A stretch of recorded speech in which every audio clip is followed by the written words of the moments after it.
रात्र 18वी. कथेचे नाव अळणी भाजी. राजा व राम नदीवर गेले होते. एका शिलाखंडावर दोघे बसले होते. राजा म्हणाला, राम, मला येथून जावेसेच वाटत नाही. येथील ही नदी, ही वनराजी, हे मोर सारे पाहून किती आनंद होतो. परंतु सर्वात मोठा आनंद म्हणजे तुमच्या संगतीचा. श्यामच्या गोष्टीही ऐकावयास मिळतील. मला त्या फार आवडतात. राम म्हणाला, त्यांना गोष्टी म्हणावे का प्रवचने म्हणावी, व्याख्याने म्हणावी का आठवणी म्हणाव्या, काही समजत नाही. ऐकताना आनंद होतो, स्फूर्ती येते.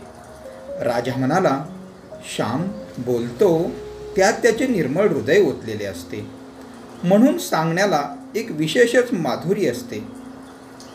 म्हणून कृत्रिमतेचा लवलेशही नसतो. अरे, पण कृत्रिमता असल्याशिवाय लोकांना आवडत नाही. आजकालचे लोक कृत्रिमतेचे भोगते आहेत. सगळाच रुपया शुद्ध चांदीचा असेल तर बाजारात चालत नाही. त्यात थोडी अशुद्ध धातू मिसळावी लागते, तेव्हाच तो खण वाजतो व व्यवहारात चालतो. राम म्हणाला, माझ्या मनात एक विचार आहे, तुला सांगू? तू हसशील. राजाने विचारले. सांग. मी हसणार नाही.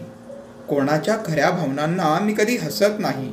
राम म्हणाला, श्यामच्या या आठवणी प्रसिद्ध केल्या तर मुलांना वाचायला आवडतील, बायकांना वाचायला आवडतील, आई बापास त्या उपयोगी पडतील.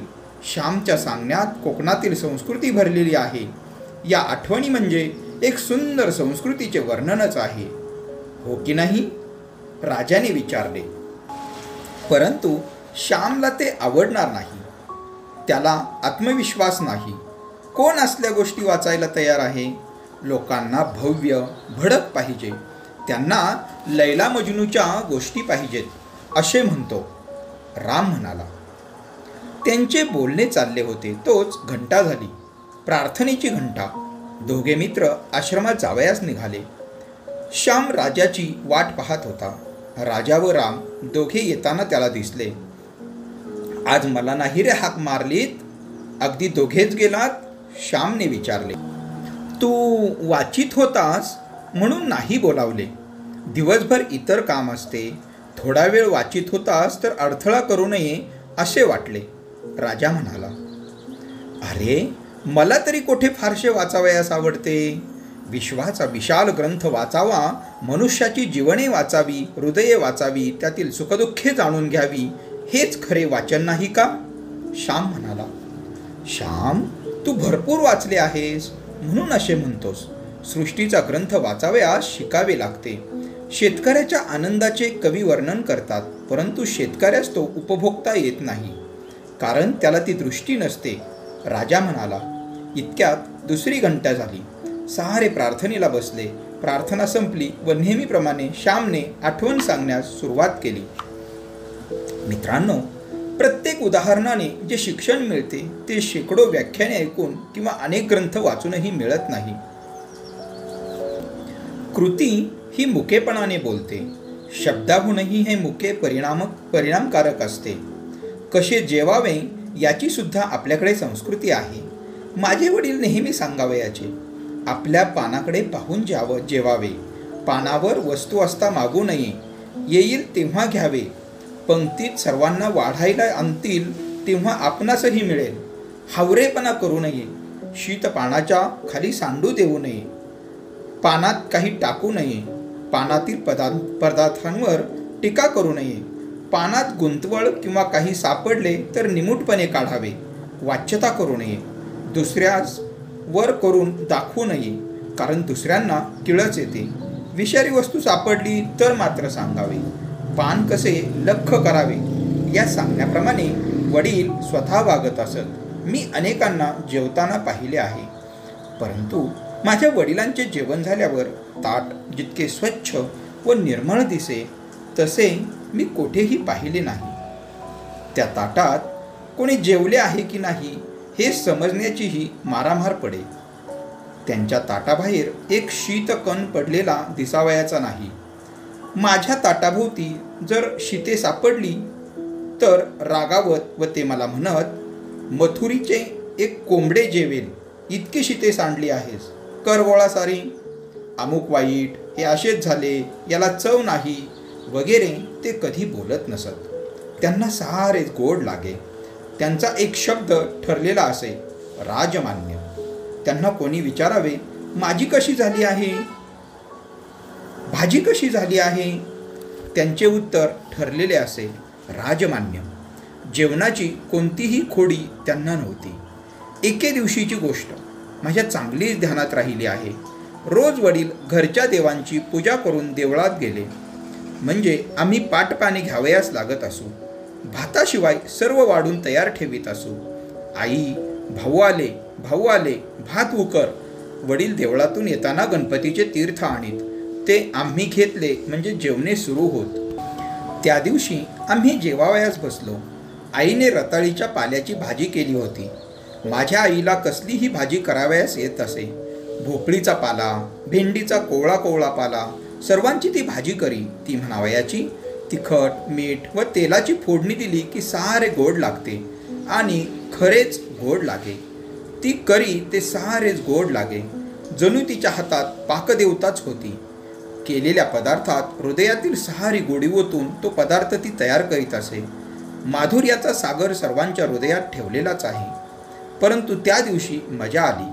भाजी झाली होती मुळे आळणी. भाजीत मीठ घालायला आई विसरली होती. कामाच्या भरात राहून गेले होते. परंतु वडील बोलत ना म्हणून आम्हीही कोणी बोललो नाही. वडिलांचा संयम मात्र दांडगा. जणू आस्वादव्रतच ते चालवित होते. आईने भाजी वाढावयास आणली म्हणजे म्हणावयाचे, काय फाकडो झाली आहे भाजी. पानातील मीठही त्यांनी भाजीला लावले नाही किंवा जास्त मागितले नाही, कारण आईला संशय आला असता. वडील भाजी खात होते म्हणून आम्हीही थोडी थोडी खात होतो. आम्हीही मीठ मागितले नाही. आई मला म्हणाली, तुला नाही का रे आवडली भाजी, खात नाहीस रोजच्यासारखी. मी उत्तर देण्याऐवजी वडील म्हणाले, तो आता इंग्रजी शिकायला लागला ना. मी उत्तर देण्याऐवजी वडील म्हणाले, तो आता इंग्रजी शिकायला लागला ना, त्याला या पालेभाज्या कशा आवडतील. मी म्हटले, असे नाही काही. इंग्रजी शिकून मी वाईट होणार असेन तर शिकूच नका मला, कशाला शिकवता.